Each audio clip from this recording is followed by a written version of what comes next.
We are in the middle of April, and this time of year I don't normally have pears. Now, we're well into our pandemic lockdown. In fact, we're just starting the 4th week of it here in the UK.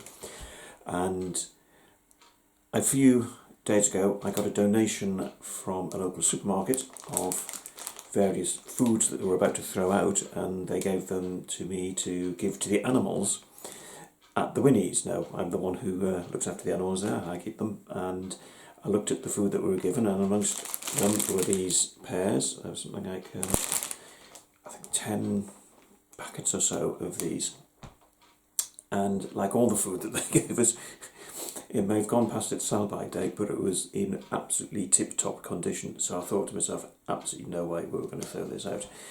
So we're going to use it to feed people, because we need food in this pandemic crisis, and we shouldn't be wasting stuff.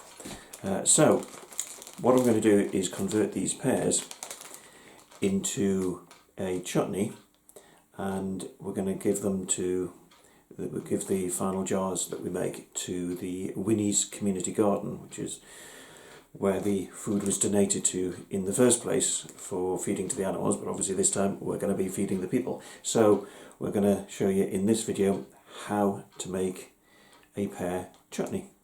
So we'll start obviously with the pears, cored and peeled, and the quantities I'm going to give you will be for 10 pears going into your recipe. So we're doing a bit bigger quantity than that, but we have here the spices. So we've got a handful of star anise, a teaspoonful of cumin powder, and likewise of powdered ginger, and a few chilies that have been in our freezer for the past few months.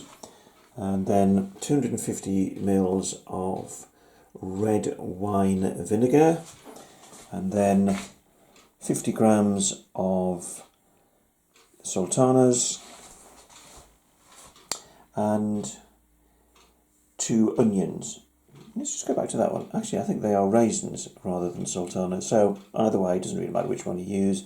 It's up to you. 50 grams you need. And finally, 200 grams of sugar. So then add all the contents to the pan.